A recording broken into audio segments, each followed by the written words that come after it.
National Herald ಪ್ರಕರಣಕ್ಕೆ ಸಂಬಂಧಪಟ್ಟಂತೆ ರಾಜ್ಯದ ಹಲವು ಕಡೆಗಳಲ್ಲಿ ಪ್ರೊಟೆಸ್ಟ್ ಆಗ್ತಾ ಇದೆ. ಸೋನಿಯಾ ರಾಹುಲ್ ವಿರುದ್ಧ ಪಿತೂರಿ ಅಂತೇಳಿ ಕೈ ಕಾರ್ಯಕರ್ತರಿಂದ ಆರೋಪ. ಕೇಂದ್ರ ಸರ್ಕಾರದ ವಿರುದ್ಧ ಕಾಂಗ್ರೆಸ್ ಕಾರ್ಯಕರ್ತರ ಪ್ರೊಟೆಸ್ಟ್. ಕೊಪ್ಪಳ, ಕೋಲಾರ, ಶಿವಮೊಗ್ಗ, ವಿಜಯಪುರ ಸೇರಿ ರಾಜ್ಯಾದ್ಯಂತ ಪ್ರತಿಭಟನೆ. ನ್ಯಾಷನಲ್ ಹೆರಾಲ್ಡ್ ಕೇಸ್ನಲ್ಲಿ ಸೋನಿಯಾ ರಾಹುಲ್ ವಿರುದ್ಧ ಕೇಂದ್ರ ಸರ್ಕಾರ ಪಿತೂರಿ ಮಾಡ್ತಾ ಇದೆ ಅಂಥೇಳಿ ರಾಜ್ಯದ ಹಲವು ಕಡೆಗಳಲ್ಲಿ ಕೇಂದ್ರ ಸರ್ಕಾರದ ವಿರುದ್ಧ ಪ್ರತಿಭಟನೆಯನ್ನು ಮಾಡುವುದಕ್ಕೆ ಕಾಂಗ್ರೆಸ್ ಕಾರ್ಯಕರ್ತರು ಮುಂದಾಗಿದ್ದಾರೆ.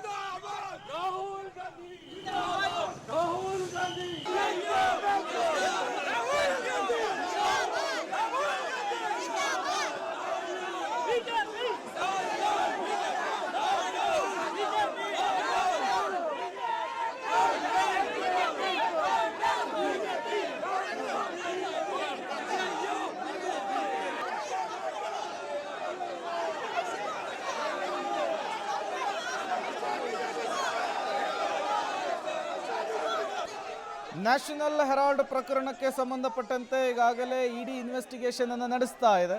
ಇದರ ನಡುವೆ ರಾಜ್ಯದ ಹಲವು ಕಡೆಗಳಲ್ಲಿ ಕಾಂಗ್ರೆಸ್ ಕಾರ್ಯಕರ್ತರು ಕೇಂದ್ರ ಸರ್ಕಾರದ ವಿರುದ್ಧ ತಮ್ಮ ಆಕ್ರೋಶವನ್ನು ಹೊರಹಾಕ್ತಾ ಇರುವಂಥದ್ದು. ನ್ಯಾಷನಲ್ ಹೆರಾಲ್ಡ್ ಹಗರಣದ ಮೂಲಕ ಸೋನಿಯಾ ಗಾಂಧಿ, ರಾಹುಲ್ ಗಾಂಧಿ ಅವರನ್ನು ಇಕ್ಕಟ್ಟಿಗೆ ಸಿಲುಕಿಸುವಂತಹ ಕೆಲಸವನ್ನು ಇಡಿ ಮೂಲಕ ಕೇಂದ್ರ ಸರ್ಕಾರ ಮಾಡ್ತಾ ಇದೆ.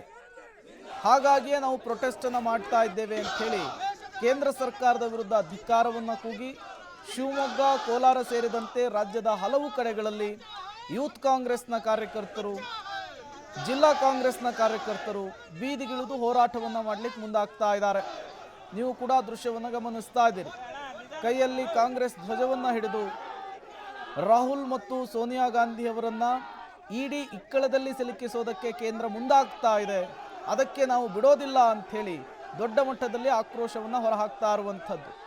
ಈ ಸಂದರ್ಭದಲ್ಲಿ ಪ್ರತಿಭಟನಾ ನಿರತರನ್ನು ಪೊಲೀಸರು ಬ್ಯಾರಿಕೇಡನ್ನು ಹಾಕಿ ತಡೆಯುವಂತಹ ಕೆಲಸವನ್ನು ಮಾಡಿದ್ದಾರೆ. ಇನ್ನು ಕೆಲ ಕಾರ್ಯಕರ್ತರನ್ನು ವಶಕ್ಕೂ ಕೂಡ ಪಡೆದುಕೊಂಡಿದ್ದಾರೆ.